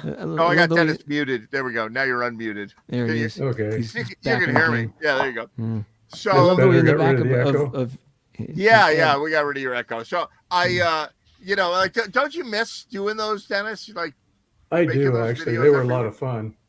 They were stressful. but Yeah, doesn't hard right? work. It was so on stressful. Wednesday. And this is the thing about those videos that we would make them like. And there was another guy involved, Mike Baumol, who's passed away, and he played a big role in producing a lot of these things. And so we pick songs that were hard with like big horn sections and all kinds of crazy stuff going on. Pushes everybody. And so we would get the word out, and then everybody like, sure, I'd love to participate, and everybody would put maybe an hour of time in, to like get used to their part and practice their part, maybe 2 hours. Some people were nuts. They did like 3 horn parts, or Heidi did, 10 vocal parts overdubbed with harmonies and whatnot. But most people would put like, they do a track. I would do a track, and I'd be like, okay. And I'd shoot myself against a green screen, and I'd play the keyboard. I love the stuff whipping past in the something background. funny and whatever. And then it would take me an hour or two to do that. But then the post-production of doing the audio work and the video work were like 10, 12, 15 hours each. Yeah. And when we were at home, there was Right, nothing right, to right. do. And then Ed had a cut off at like 6 o'clock on Wednesday. Where So can I I see them? I want to show going, my son One too. more hour. So you go to Last Minute Productions on Facebook, search Facebook for Last Minute Productions, and you'll see a whole ton of them there. Oh, cool. Or alternate I didn't universe realize ID. Alternate Universe ID. It's an alternate, not .com. alt, right? Alternate. Right, alternate. That's another one. Last Minute Productions. I'll send you links. To those Okay. things. But it really is fun, and I do watch them sometimes. I go on my phone if I'm waiting somewhere. I'm like, all right, I'm gonna go watch some of those videos because I miss those days of making it. There's nowadays, like, we're not back yet fully, totally, but it's like, I'm not putting 20 hours this week. I'm not doing that. Yeah. It wasn't us, it was the rest of them that you couldn't convince them to put in an hour to cut you a video for it. Right. Or a couple hours to learn the song, cut the video. Let me They were see if just I've got too one of busy yours. practicing. About Train. That was a good one. I don't think I have any of them loaded up anymore. I've got a few, but not a lot. Yeah, rule number 1, video takes a lot of disk space. Oh my God. Here's one of yours. Let's watch one of yours.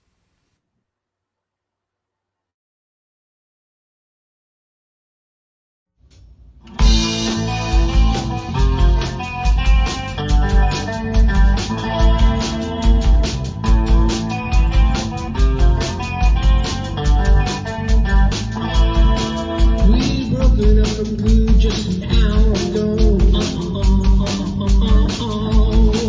Now I'm staring at the bodies as they're dancing across the floor. Then the band slows the tempo and the music gets you down.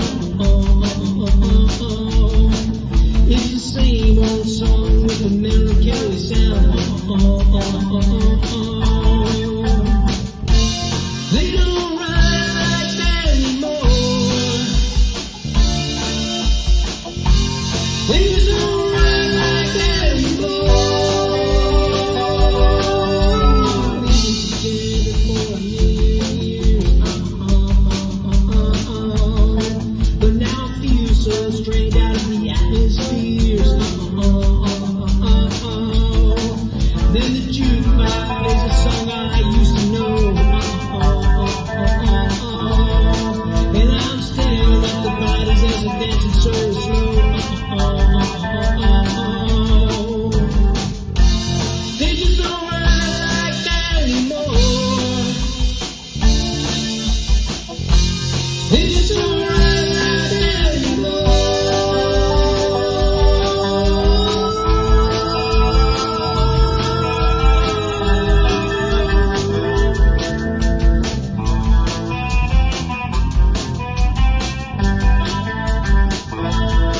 Now I wind up staring at an empty glass.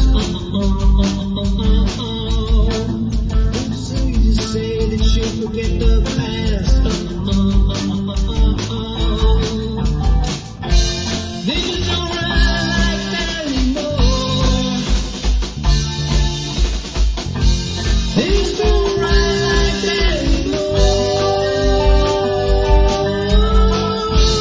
They just don't ride like that anymore. They just don't ride like that anymore.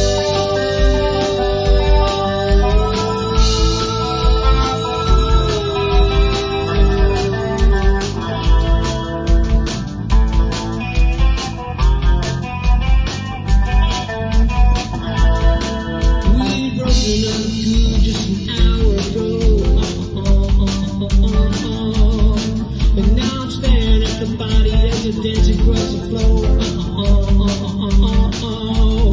And then the band slows the tempo and the music gets you down. It's the same old song with the melancholy sound. They just don't ride like that anymore.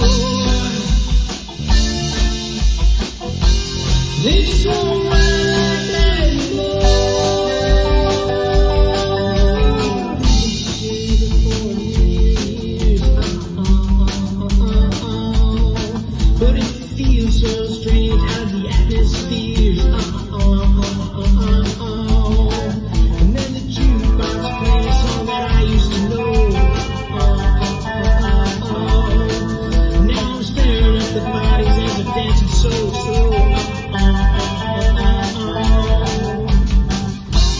They just don't ride like that anymore.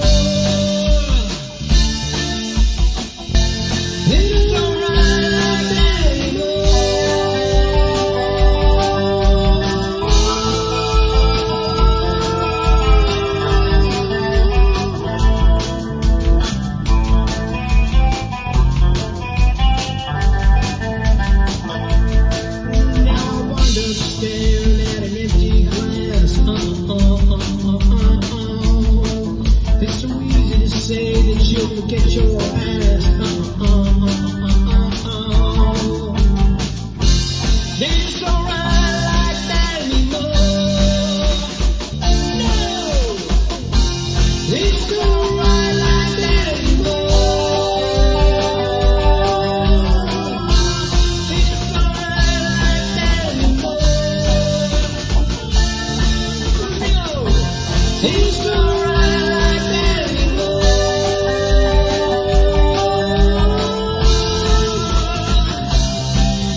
I forgot about the friggin' wolves. Where did the wolves come from? That's was Tommy. But at the end of every track, some of them would do different things. So Tommy started doing the howling, "Ow," like a wolf. I forgot about So the then wolves. I threw it in the thing and put it up a fifth and up a third and doubled the octave on it. And so I made him really a pack funny. of wolves instead. He That's does a really whale funny. one and stuff like that too. So as you can see, and it wasn't the same people on every video. Like there were so many people involved, and you would cast it. You'd like, all right, somebody come up with the idea, like we're gonna do this one, and usually it was Mike calling me, going, all right, we're gonna do this one. I would listen to it, and be like, we're not doing that one. It cannot be done. Like that's gonna be a fiasco. And then no, and we would put this huge amount of effort, and Mike would call you up and be like, I don't like what you sent. Do it again, you know. And you're like, I just spent 3 hours doing it, you know. You're like, do it again, you know. Oh, and this is 1 or 2 in the morning too. Oh yeah, absolutely. He would say to me, it'd be like 10 o'clock at night, 11 o'clock at night, and he'd be like, all right, I'm gonna catch some sleep. I gotta get up early. When do you think you can get those audio mixes to me? I go, well, by tomorrow night or the next day. He'd be like, no, I need them by morning. And I'm like, you do realize it's like 8 hours at least of work. He's like, yeah, you can do your night out. You can pull that up. I'm like, okay, you know, like, and we did it, you know, like crazy. Crazy. So look what's happening. I'm watching that video, right? Then I've got another iPad that does my, so for Pam, I live out in the woods in Pennsylvania right now. I have a place do you? Yeah, I came out here to hide for the pandemic because I didn't want to get it. I didn't want to get COVID, so I came out here and hid. It saved me, right? So, but I'm in like a vacation community out here. There's like a lake and a pool and like dirt roads. It's very, nice. It's like summer camp out here, right? It really is. There's mini golf and you know, and so I'm the resident cat lover. And I have 2 cats of my own, and I feed about 10 of them outside. But now cats are all like, so, and I have a camera by the food bowl, like a webcam. That I think I've seen a photo. Yeah. I'll bet you have, right? So Cam. this is what was happening while I was watching that song.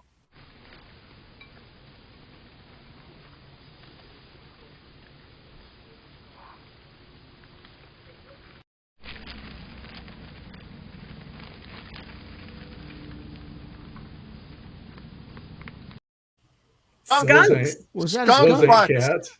Wow. Definitely cats. First of all, I have skunks, and I've identified maybe 2 of them. Now there's 4. So my cat bowl, what they do, the skunks. All right, so wild animals have different personalities, right? So wild cats tend to be scared. They're like, oh, like they see a light go on and they're like, oh, and they take off, right? Skunks are jerks, right? Which I've researched, right? Apparently they're notorious for being complete jerks, and which is why they get hit by cars. And this is a true story. Skunks, if they're in the middle of the road and a car comes, they'll be like, "Oh yeah, I'll kick your ass!" And they're bam, you know, like I swear to you, right? And so these skunks, like, I'll go to the door and I'll be like, "Hey, stop eating my cat food!" And they turn around, they're like, "Nyeh," and they keep eating. And I open the door and I walk outside. They're like, "We'll just turn around and spray you, jerk. We're gonna eat the food whether you like it or not." Oh yeah.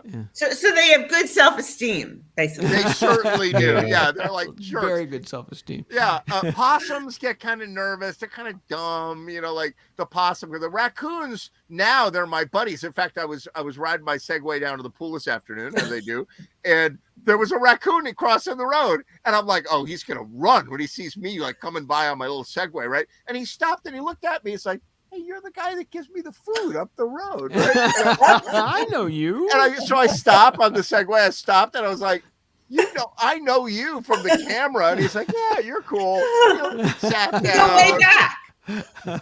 Raccoons are back cool. on the way home. 2 of you. That's You're cool. right. No, you're cool. Yeah, right. You know, and the raccoon. And then I'm like, do you have rabies? So you're like Dr. Doolittle. I'm like Dr. Doolittle. As a matter of fact, my latest escapade with Dr. Dreamville. animals is, and I posted a video about it on Facebook, is there's a wildlife park out here. It's like a zoo, but it's like really nice. It's in the woods, and they have giant enclosures for the animals, and it's not like a commercial zoo. It's like a pet collection, and they have lions, and they have bear, and they have tigers, and they have a lot of different animals, alligators and emu and camels and whatever. But they in Pennsylvania. Oh yeah, absolutely. And they have a giraffe. They have Jethro the giraffe. And for some reason, last season, I was there. I only found out about this place a year ago before they closed for the season, for the winter in October. And so I spent like 20 minutes, walking around, different with each animal, 20 minutes. I was there for several hours. And Jethro, the giraffe, became my buddy. And then the day that they closed, I was there for like an hour hanging out with him. And he hangs out with me the whole time. And the handlers and the guards and the handlers, and they don't understand why he likes me so much. So they're like, "You're the guy." I came back this year. They're like, "You're the guy." So I walk up and he's like, "Oh, it's you," right? And he comes over and he leans down and we hang out. And I feel bad for everybody else because he's not paying attention to anybody else. Then I'm like, all right, I'm going to walk away. And I'll walk up the path. He follows me up the path. And like, Riot. Yeah, so I'm the giraffe. So I have this plan. I'm going to take one of my noise-making synthesizers, and I'm going to go up and play music for him and make a series of videos of me performing. This would be very interesting. Music for Jethro the giraffe. More videos. I got to figure out what he likes. I That's don't know true. what kind of music he likes. He's 4 years old, so maybe hip hop, but I'm not sure. But it also could be like atmospheric stuff. Yeah. So the first thing I'm going to bring some of my little modular synthesizer, my little pocket ones. I don't want to tell the animal park I'm doing it because they'll be like, no, we don't have a rule. That's against the rule. Right, I'm just going to do it, right? Yeah.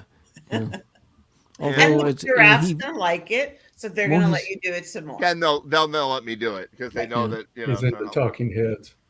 Yeah, I've got these little speakers. I got my Bose speaker. I can put that in my pocket. It's really loud. I can put it in my pocket, and they can have the little modular pop it up. It can be so unobtrusive that the people there would be like, "Where's that sound coming from?" I'd be right there, I'm analyzing this giraffe. I'm a veterinarian, and this is I'm Dr. McCoy of giraffes. No, you know what you do? You wear a hard hat. You go anywhere you have a clipboard and a hard hat. And that's it. Like, yeah, you're in. You're right. Totally in. And walk fast like you know where you're going. Right. Yeah, that's it. Very good. Yeah. That's as a matter of fact, you said walk fast like you know where you're going. Back in the olden days, I had a business partner who was a Navy SEAL, but before he was my business partner. And he was an older guy, but he was, very, very. I don't know if you know, Dennis. You might have known some of these guys. I've read 2 books on them. Yeah, they're very. They have an unusual way of looking at life, and they're not just badasses, but they teach them all kinds of psychological magic tricks that they can play on people. Right. The Force. They teach them the Force. And so we would go. We had an office near Grand Central Station. We had business together, and I don't know if anybody knows this, but above the dome, that blue sky dome over the main hall in Grand Central Station, there are tennis courts up there. What? And not just that, but there's all kinds of businesses in that building over Grand Central right there. And they're like shoe repair places. And it's like the old world of Grand Central Station lives on upstairs. And it's not the Pan Am building or, whatever MetLife building. It's just right in the Grand Central building, the corners and all that. And so Bob heard about this and he was like, let's go up there. And I'm like, well, how do we get in? Was this before? This is before September 11th. Now you'd get shot, going up there. Yeah. But it was before it was in the 90s, and we were in business suits and we look real sharp and everything. And he said, "Come on over here," and he starts picking the lock. Right? He has like a lock picking set with him, right? And he's picking the lock. I'll have it in a minute. I don't know. This one's harder. It'll take me 30 seconds, right? And so he's working on the lock, and a cop, like a Port Authority cop, whatever there are there, walks up and goes, it's like, "Can I help you?" And Bob turns around without missing a beat. He goes, "Do you have a key for this door? I can't get my key to work," right? And the guy's like, oh, and he like does this like Jedi mind trick on this guy. and the guy's like, yeah, I should have a key here. I can let you guys in. What, I'm sorry that you're having trouble with the door. I'll report that to me right away. And like, where are you going? Oh, we're going up to the whatever. And he made something up. And the guy's like, well, I can escort you up there. No, don't worry about it. Don't worry about it. Just get that door fixed. Oh my God. We looked and I was like, jail, like prison. Going to jail. Get that door fixed. Now I'm sure it's all like Homeland Security and there are Marines standing there, but not in those days. Yeah, you would be cuffed. Well, this was really fun. I'm so glad I found you all. You got to come join us back. I will. I can say sentences. It's really I did graduate. I really don't remember how. You know what it was? Well, you popped up into my "Do you want to be friends with these people?" Oh, right. Right. Mm-hmm. And so I clicked no. No, I was kidding. I'm just kidding. No. No, but I clicked on your page and I saw JamTV, and so I'm just that's how it happened. So it worked. I'm very, very happy that you did, and I look forward to having you back on the show, Pam, to play for us. And it'll be fun. Yeah, thanks for the great music. It was really nice. That'd be really good. I'm gonna play one more video. And we'll see if anybody pops in. Dave Gunnop said he might pop in. He's not in the Virgin Islands today. He's in Connecticut, out having dinner and drinks, and he'd probably be better very things to do if he came. But in the meantime, I'm going to play one more video for you guys. This is Fatback and the Urban Plowboys. We played in Passaic at the band shell, and check this out.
Dancing Gary Olear. Okay, we'll be back very shortly. We're back in there with Popeyes. Gary Olear, Ed Train, Dave Lift, Dean Goldman, Courtney Coletti, Artie Bressler, and I'm Dave Hirsch. All right. And that's so it great. for JamTV. That must have been such a good show. Oh, yeah, that was a great show. This is Yes, Picky, by the way. Look at Picky. Those guys. Yeah. He's got big. He was into the music, but now he's like, he's I'm out of here. big. But that was fun. Yeah, those guys are really, really fun. That really song are. is Orange Blossom. such It was a a little show up. slow. No, just kidding. Yeah, right, exactly. And It was flying. that violin player is just phenomenal, and they're He just really a is. great bunch of guys. And yeah, we'll probably do that again this year. You know, everything's slowed down because of COVID. You know, it's not a lot of shows, but you know, Yep. you at least see live. I've seen Dennis down at the the Tuesday Night Jam in Freeze Park. Yeah, that's fun. That's always fun to do that. They shouldn't have canceled it this week. It didn't rain. I know. It was like there was a giant thunderstorm. It was like moving across. It like hits the Hudson River. It gets near the log, and then it goes whoop, and that was it. Oh Yeah. God. So they canceled. They were like, and I was My like, God, I'm looking why? at the radar. I'm like, oh yeah, that's why they canceling. It's gonna pour, and then it just went, woo, like it just blew out. That's what it did to him the week So before, unfair. also. Yeah, Only they canceled, and they had- started, and then they canceled, and they started. Yeah.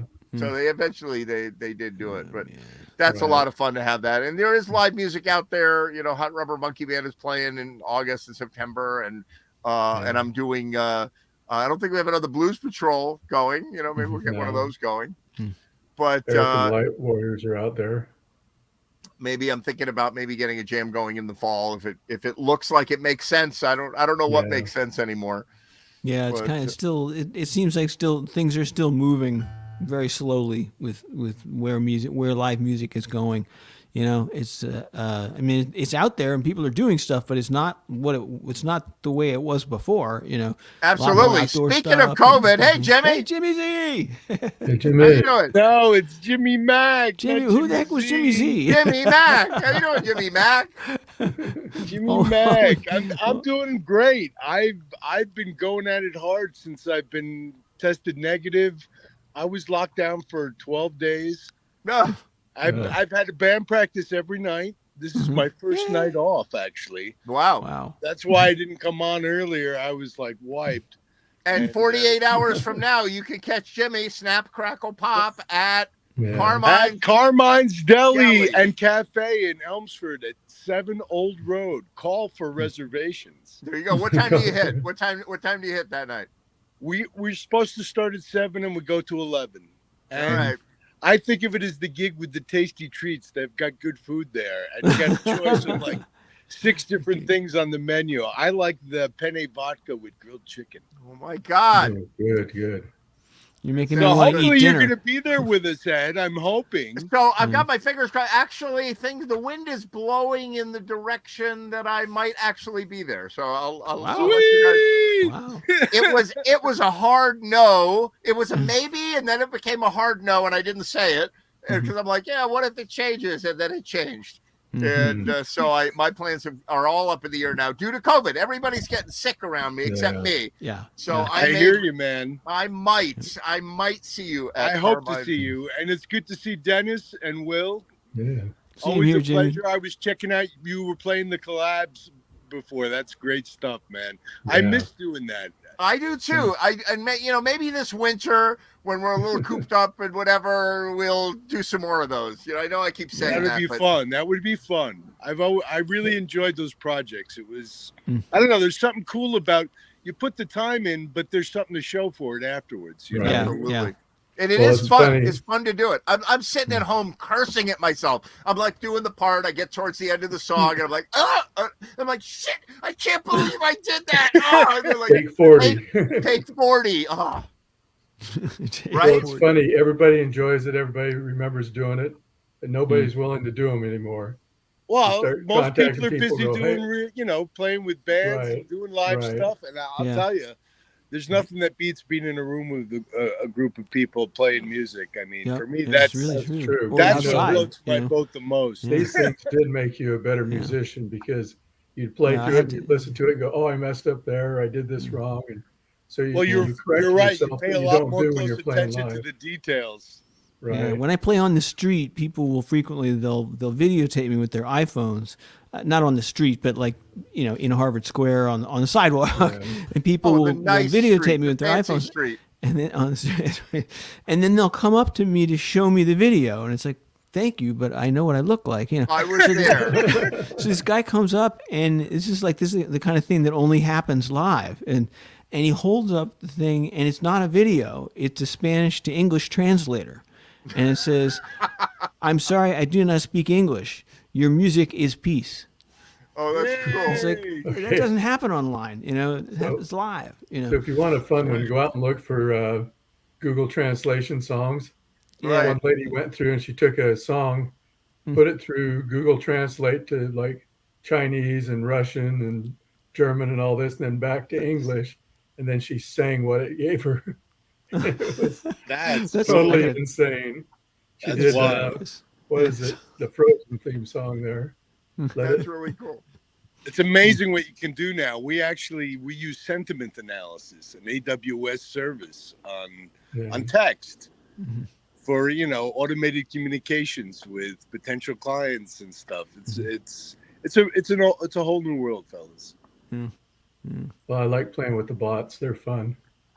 I don't know. Sometimes I See think I if you want can to leave go them to And in then the they're real world. unattended. I'm scared of the future. I'm watching all this talk about AI and sentient AI, and I'm like, I'm getting a little nervous. Like, you think the warranty calls were bad? Can you imagine when AI gets a phone? Like, Oh my God! Oh my God. they will never leave you We've got a alone. ways to go. Believe me. Weird scams. Yeah, you have weird to wait for scams. Facebook to develop Meta a little bit more. And Yeah, we'll all just be in the pods. what they have behind the scenes is probably frightening. Yeah. The stuff that they're working on. Oh, But sure. I like that story. Your music is peace. I like it. Wasn't that great? I was like, I wanted to get a snapshot of it, and I was Yeah. like, I can't do it in time, and the guy left. And, That's But you got a definitely- great story to tell. So Yeah. playing in the street is great. There's a park that I play in, and there's this old dog that comes over and sits behind the amplifier, and this is like the third time the dog has done it, and the owner said she's deaf and she likes the vibrations of your amp, Yep. and that's why she comes over and sits next to your I amp. had a headbanging cat that used to do that. Like, I would be at home in the studio, and I had a reference monitor, and the cat would like lean its head on the cone of the monitor. Oh my God! While it loved the sound. The Yeah. louder the better. Yeah. Wow. All right, So gentlemen, anyway. great to see you. JamTV Show, not 106, show 116. I'll see you all soon. I may see you Saturday at Carmine's Looking Deli forward. with Let's Matt do it. Crackle Pop. Carmine's Deli and Cafe, 7 Old Road in Empsford. Very cool. All right, I'll see you all later. Great to see you. Hey, Bye, man, guys. peace out.